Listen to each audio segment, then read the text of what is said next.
Nashville has issued a severe thunderstorm warning for Davidson County in Middle Tennessee, Eastern Dixon County in Middle Tennessee, Northwestern Rutherford County in Middle Tennessee, Southwestern Sumner County in Middle Tennessee, Williamson County in Middle Tennessee, Western Wilson County in Middle Tennessee, Cheatham County in Middle Tennessee, Northeastern Hickman County in Middle Tennessee, Southwestern Robertson County in Middle Tennessee, until 1:15 p.m. Central Daylight Time.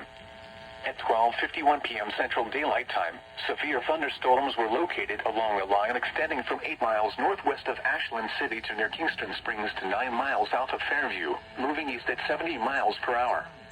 Hazard, 70 miles per hour wind gusts and nickel-size hail. Source, radar indicated. Impact, expects considerable tree damage. Damage is likely to mobile homes, roofs, and outbuildings.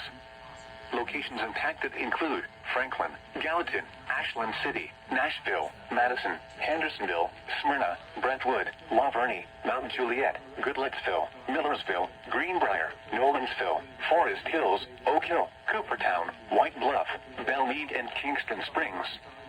This includes the following highways: Interstate 40 between mile markers 174 and 229. Interstate 65 between mile markers 58 and 103. Interstate 24 between mile markers 24 and 72. Interstate 840 between mile markers 1 and 49, and between mile markers 64 and 69. For your protection, move to an interior room on the lowest floor of a building.